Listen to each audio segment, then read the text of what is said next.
Hi friends, నేను మీ MPR.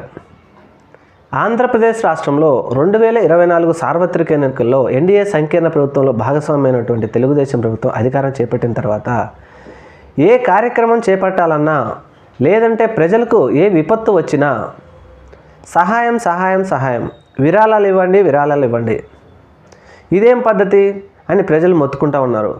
ఆంధ్రప్రదేశ్లో దాతలే రావాలి, ప్రజలు ఆదుకోవాలి, లేకపోతే ప్రజలు అర్థం చేసుకోవాలి అనే విషయాలతోనే ప్రభుత్వాన్ని నడుపుతున్నారే కానీ ముఖ్యంగా ఎన్ని కష్టాలు వచ్చినప్పటికీ కరోనా కష్ట సమయంలో కూడా అప్పటి ముఖ్యమంత్రి జగన్మోహన్ రెడ్డి గారు విరాళాలు లేకుండా ఆయన ఏం చేశారో ఏమో తెలియదు కానీ ప్రజలను మాత్రం ఎటువంటి ఇబ్బందులు లేకుండా ఆయన గట్టినేయగలిగారు. కానీ ఇప్పుడు మాత్రం చంద్రబాబు నాయుడు గారు ఆయన మొదలుపెట్టేటువంటి కొన్ని హామీలు ఇచ్చినటువంటి కార్యక్రమాలు కావచ్చు, పథకాలు కావచ్చు, అన్నా క్యాంటీన్లు మొదలు పెట్టాలన్నా మా ఖజానాలో డబ్బులు లేవు, విరాళాలు ఇవ్వండి అంటూ జోలబెట్టారు. అలాగే ఫెన్షన్లకు అయితే అడిగినట్లు లేరు. ఫెన్షన్ల కోసం మాత్రం నెలవచ్చలేకి కొన్ని వేల కోట్ల రూపాయలు అప్పులు చేస్తూ ఉన్నారు. దగ్గర ఇప్పటికీ 40,000 కోట్ల నుంచి 50,000 కోట్ల రూపాయలు అప్పులు చేశారని అందాసుగా చెప్తున్నారు. ఇది మనం చెప్పేది కాదు, ప్రభుత్వం వారు అందాసుగా చెప్తున్న విషయం. అయితే ఈ విధంగా ప్రతి ఒక్కరిని విరాళాలు ఇవ్వండి, వైద్య సేవలు చేయాలి, పేద ప్రజల కంటే విరాళాలు ఇవ్వండి, దాతలు వచ్చి ఆదుకోవాలి, ప్రజలు అర్థం చేసుకోవాలి. అలా కాకుండా ప్రతిదానికి అమరావతి కట్టాలి అంటే అమరావతికి వచ్చేసి మీరు విరాళాలు ఇవ్వండి, అమరావతిని అభివృద్ధి చేస్తాను, అలాగే ప్రజల దగ్గర నుంచి తీసుకోవాలి. వాన వస్తే వరదలు వస్తే విజయవాడ నగరం నష్టపోయింది, వారిని ఆదుకోవాలంటే విరాళాలు ఇవ్వండి, ఖజానాలో డబ్బులు లేవు, అర్థం చేసుకోవాలి ప్రజలు. అక్కడ ప్రజలు నష్టపోయి 6 లక్షల మంది నష్టాలలో ఉన్నప్పుడు కూడా ఎవరో వచ్చి వరదలు సహాయం చేసిన తర్వాతనే మేము ప్రజలకు సహాయం చేస్తామంటే ఇదేం పద్ధతి అని చెప్పేసి ప్రతిపక్ష పార్టీ వారు అలాగే కొంతమంది ప్రజలు కూడా ప్రభుత్వం మీద వ్యతిరేకత వచ్చింది.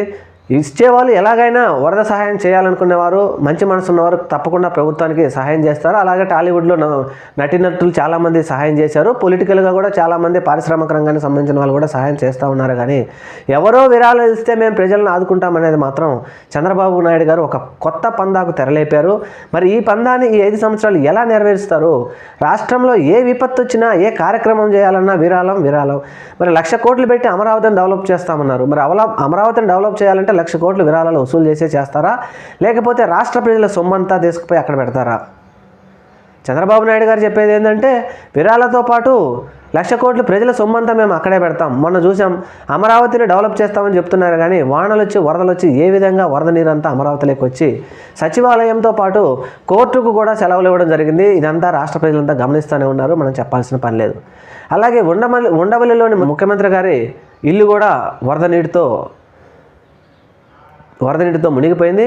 అలాగే అక్కడ ఒక సంస్థ అనొచ్చు, లేకపోతే ఆశ్రమం వారు అనొచ్చు, ఆ ఆశ్రమం వారికి వారు కూడా ఆ పార్టీకి సంబంధించిన వారు, అది పూర్తిగా వరద నీటితో మునిగిపోయింది. ఇలాంటివన్నీ ఆ ఏరియా అంతా నీటితో మునిగిపోతూ ఉంటే మళ్ళీ ఇప్పుడు వరదల్లో మునిగిపోయినప్పటికీ మేము అమరావతి ఇక్కడే కడతాం, అమరావతి మీద ఎవరైనా మాట్లాడితే వారి మీద మేము కేసులు పెడతాం, సంఘ బహిష్కరణ చేయాలి, ఇంకొకటి చేయాలని చెప్పేసి మన ముఖ్యమంత్రి గారు చెప్తా ఉన్నారు. ఇలా కాకుండా పెద్ద మనసు చేసుకొని మన ముఖ్యమంత్రి గారు పేద ప్రజలకు ఏదైనా విపత్తులు వచ్చినప్పుడు, వాళ్ళు బాధల్లో ఉన్నప్పుడు ప్రభుత్వం నుంచి సహాయం తప్పకుండా చేయాలని కోరుకుందాం. Thank you. మన ఛానల్ తప్పకుండా సబ్స్క్రైబ్ చేయండి.